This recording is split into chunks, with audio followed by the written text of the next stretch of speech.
During the Moscow winter of 1990, I collaborated with a Russian artist to create a painting which we envisioned would be a statement for peace, understandable to all. The design developed as a tree coming up through the stone, its root structure visible and far-reaching. From this painting rolled up and carried back to Seattle in a ski bag, the concept of the International Women's Peace Fountain Project was born.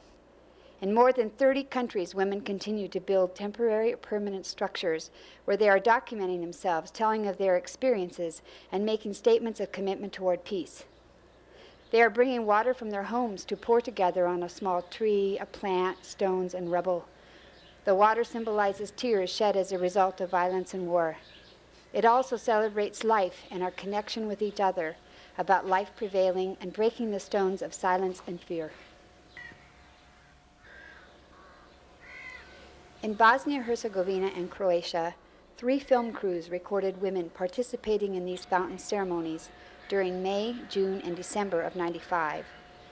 The site for the Lipik fountain was chosen because of a small remaining altar-like facade in one of the bombed-out buildings. The next fountain site was filmed at the Wall of Shame, or as the Croatian women call it, the Wall of Crying.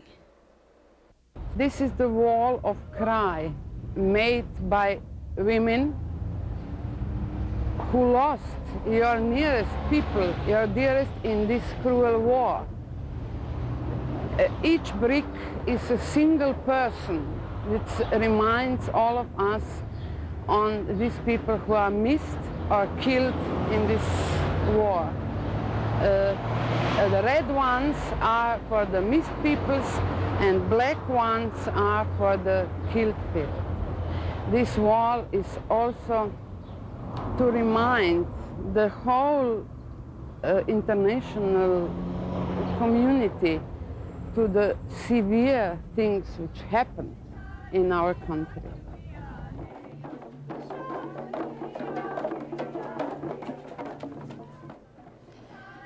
In Seattle, a preliminary design and location have been proposed for an International Women's Peace Fountain at Seattle Center near the Space Needle. In August, a ceremony was held on that very site, consecrating the ground and acknowledging the Duwamish on whose land this city was built. Chief Seattle, for which this city was named, spoke these words, and it goes like this. Every part of this soil is sacred to my people. Every hill, side, every valley, every plain, and grove has been hallowed by some sad and happy event and days long vanished. If we are to symbolically bless this precious piece of land, where a peace mountain will be eventually rest, then it's appropriate to tell of the broken treaty promises and our struggles to survive as a historical indigenous people.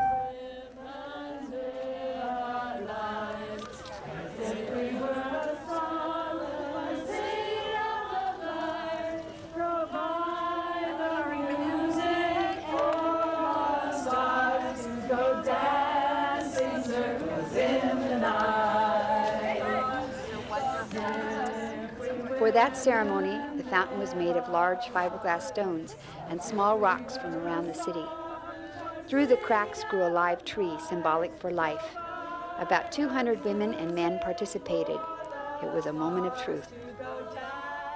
This fountain will link with other fountains being constructed around the world as a statement that women will no longer stand for violence and international conflict, that we will use our voices and our combined strength towards peace on all levels.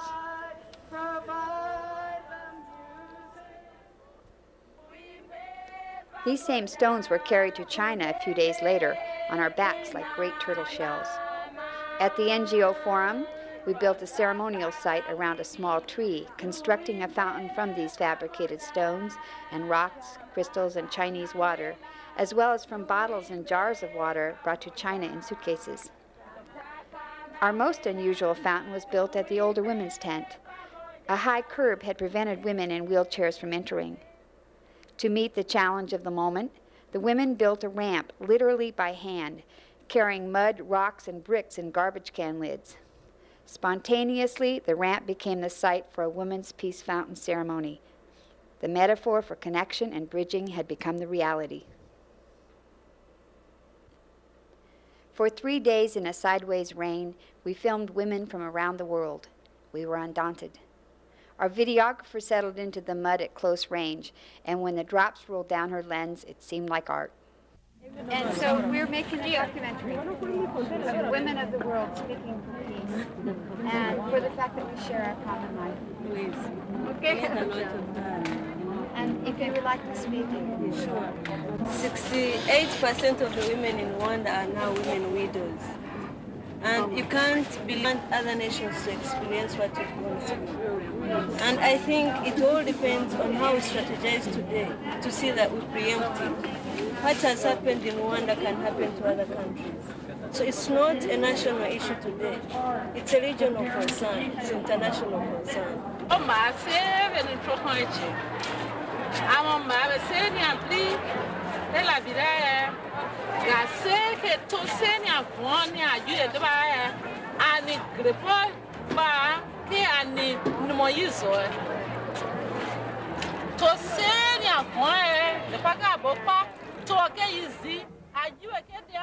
behalf of all the women from Africa that speak the native dialect that I speak, our native dialect is called Bassa. And we the Bassa women, we always worship in a spiritual world. And we always ask for blessing for our children, our loved ones, wherever we go. And I'm in Beijing and I'm pleading to our Almighty Creator to bring peace in our land, because Liberia, we have been having civil war for the past 5 years. And our innocent children have been killed. My name is Kim Miguel. I'm from Korea. My country is divided south and north. We want peace. We want peace in our country. I am Vera Brandel from Liberia, West Africa. Well, I think everyone knows that for the past 6 years, my country has been torn by war, internal conflict, a lot of killing. Women and children have been slaughtered. We are dying there from starvation and everything. We have appealed to United Nations and everybody to come in and help us. We the women have been trying through peace initiative to appeal to our warlords to consider the plight of the Liberian people. As we come to this 4th World Conference of Women, I pour this water as libation, praying for peace. And eventually, in God's own time, peace will return to my native land.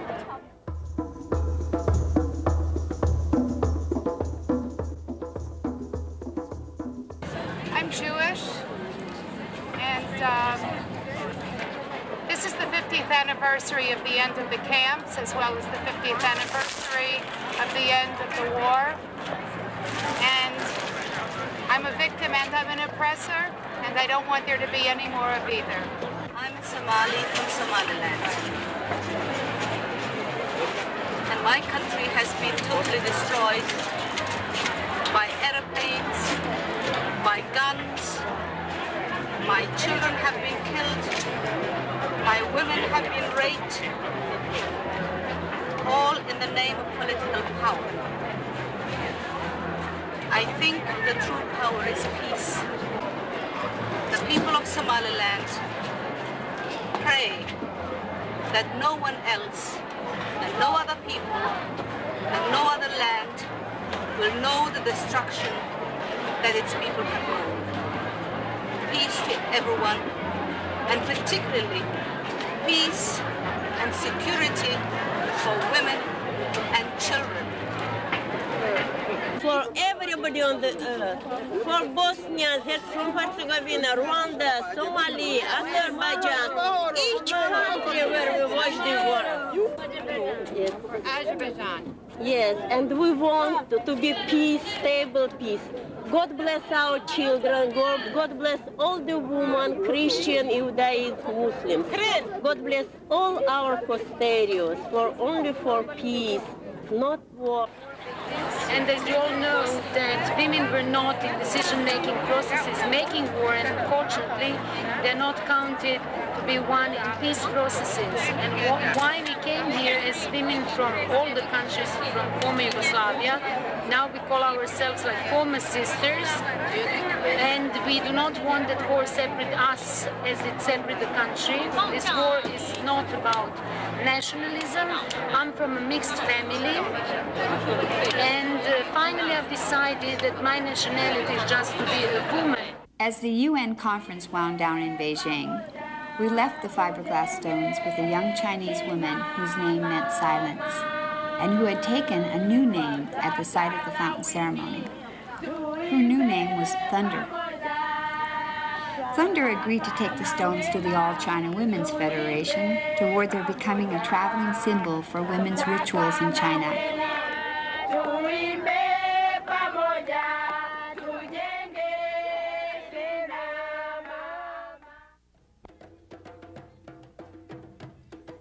In October, Women of Vision in Tacoma, Washington, sponsored a weekend conference focused on bringing Beijing home. The International Women's Peace Fountain's ceremony was part of the closing program. We brought stones from one of the parking lots and created our fountain around a small live tree. Again, women had brought water from places significant to them.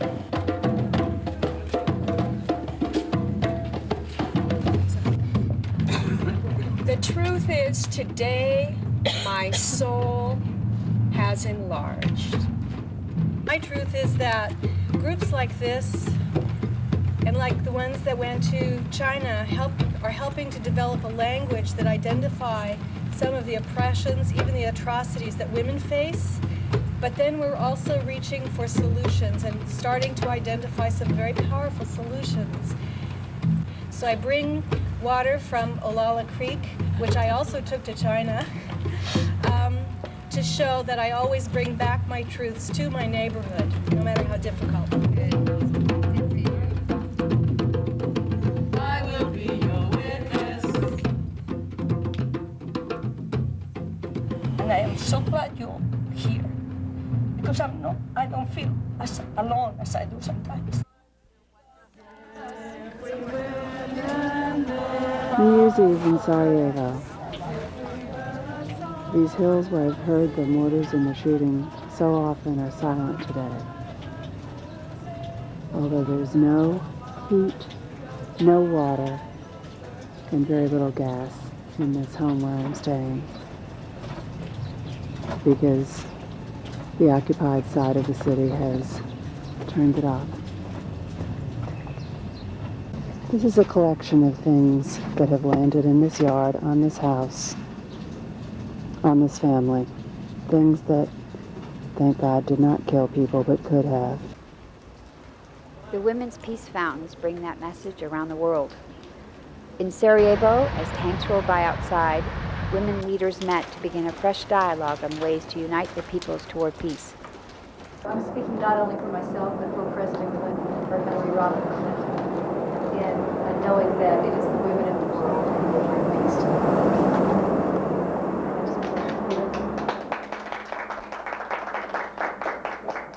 I hope that we live in a peaceful world. I would like that my son will not go to any war on this world. And that's why perhaps we came too late to help Bosnia, because the mothers in the other countries did not so much like to go their son to any other war. So that was one of the reasons perhaps that we came too late to Bosnia with our soldiers to help you. But there are mothers in the other countries as well. They don't want to give their sons to any other wars. So let us hope that war over the world will finish. That's what we hope for our sons. For a lasting peace in this beautiful country, and also for peace all over the world, and for all of us, men and women, to learn from the tragedy of Bosnia and to make a commitment to do our part to never see this happen again anywhere.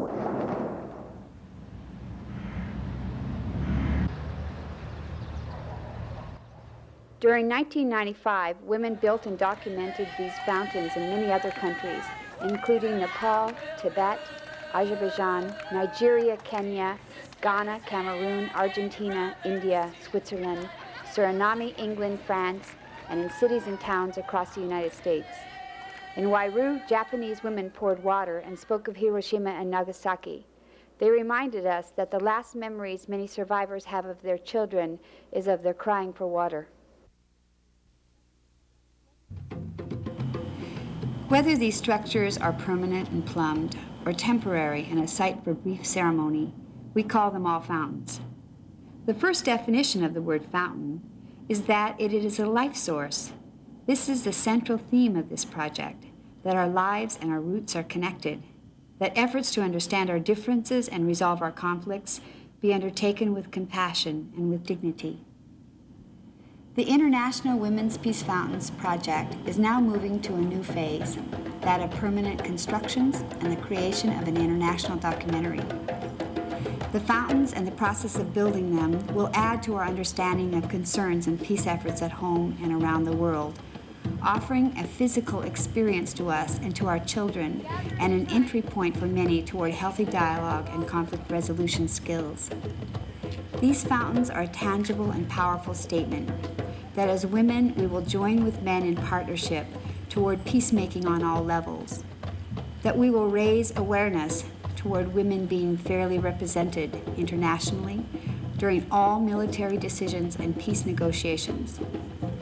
The construction of these fountains will be a collaborative effort with local women expressing the individuality and cultural richness of each region.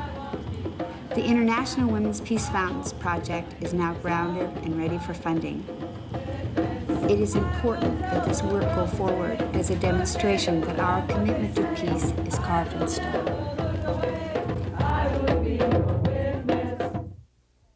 I didn't realize the world has become so bad. I didn't realize that until just a moment. And now, just that moment, I woke up. I know everything, not everything, in most part of the world is not peace. It's not in peace. Yeah. I wish all the women that live in disasters in the world will wake up and will live in peace very soon.